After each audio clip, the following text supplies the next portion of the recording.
ધીરુભાઈ અંબાણી, શૂન્યમાંથી સર્જન સુધીની સફળતાની સફર. મિત્રો, શું તમે ક્યારે વિચાર્યું છે કે ખિસ્સામાં માત્ર 500 રૂપિયા લઈને મુંબઈ આવેલો એક સામાન્ય ગુજરાતી છોકરો કેવી રીતે ભારતનું સૌથી મોટું બિઝનેસ સામ્રાજ્ય ઊભું કરી શકે? જે વ્યક્તિએ ચોરવાડના પાદરે ભજીયા વેચ્યા, એડનના પેટ્રોલ પંપ પર નોકરી કરી, તેને આખી દુનિયાને બતાવી દીધું કે જો તમારા સપના મોટા હોય તો નસીબને પણ ઝૂકવું પડે છે. આજે સફળતાની સફરના પહેલા એપિસોડમાં આપણે જાણીશું ધીરુભાઈ અંબાણીની એ કહાની જે દરેક ભારતીય માટે એક જીવંત પ્રેરણા છે. ધીરજલાલ હીરાચંદ અંબાણી, જેમને દુનિયા આજે ધીરુભાઈ તરીકે ઓળખે છે, તેમનો જન્મ 28 ડિસેમ્બર 1932ના રોજ જૂનાગઢના ચોરવાડ ગામે થયો હતો. પિતા શિક્ષક હતા એટલે ઘરમાં આર્થિક ખેંચતાણ રહેતી. ધીરુભાઈ ભણવામાં તેજસ્વી હતા, પણ પરિવારને મદદ કરવા માટે તેમણે નાનપણથી જ કામ કરવાનું શરૂ કર્યું. રજાઓના દિવસે તેઓ ગિરનારના મેળામાં જઈને ભજીયા વેચતા હતા. આ તેમનો પહેલો બિઝનેસ અનુભવ હતો. માત્ર 17 વર્ષની ઉંમરે વધુ કમાણીની આશા સાથે તેઓ યમનના એડન શહેર ગયા. ત્યાં તેમણે સેલ કંપનીના પેટ્રોલ પંપ પર માત્ર 300 રૂપિયાના પગારે નોકરી શરૂ કરી. પણ ધીરુભાઈનું મગજ તો બિઝનેસમાં જ ચાલતું હતું. એક કિસ્સો બહુ પ્રખ્યાત છે. ત્યાંના ચાંદીના સિક્કાઓની કિંમત તેના પર લખેલા મૂલ્ય કરતાં વધુ હતી.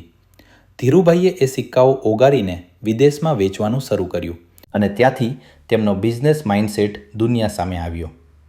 1958માં ધીરુભાઈ ભારત પાછા ફર્યા. ખિસ્સામાં માત્ર 500 રૂપિયા હતા અને મુંબઈમાં એક નાનકડી ઓફિસથી રિલાયન્સ કોમર્શિયલ કોર્પોરેશનની શરૂઆત કરી. મસાલા અને પોલિએસ્ટરના ધંધામાં પગ મૂક્યો. તે સમયે મોટા ઉદ્યોગપતિઓનો દબદબો હતો, પણ ધીરુભાઈએ વિમલ બ્રેન્ડ લોન્ચ કરીને ઘરમાં પોતાની ઓળખ બનાવી. તેમણે માત્ર બિઝનેસ જ ન કર્યો, પણ ભારતના સામાન્ય માણસને શેરબજાર સાથે જોડ્યો. ધીરુભાઈ કહેતા તેમનો મંત્ર think big, think fast, think ahead. સપના જુઓ, મોટા સપના જુઓ અને તેને પૂરા કરવા માટે જી જાન લગાવી દો.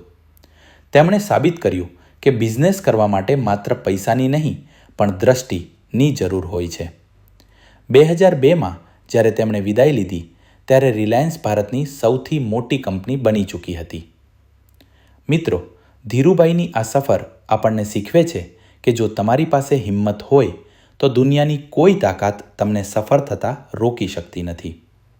જો તમને ધીરુભાઈ અંબાણીની આ સફળતાની સફર ગમી હોય તો વિડીયોને લાઇક કરજો અને કોમેન્ટમાં લખજો કે તમારે હવે પછી કોની બાયોગ્રાફી જોવી છે. અમારી ચેનલ સફળતાની સફરને સબસ્ક્રાઇબ કરવાનું ભૂલતા નહીં.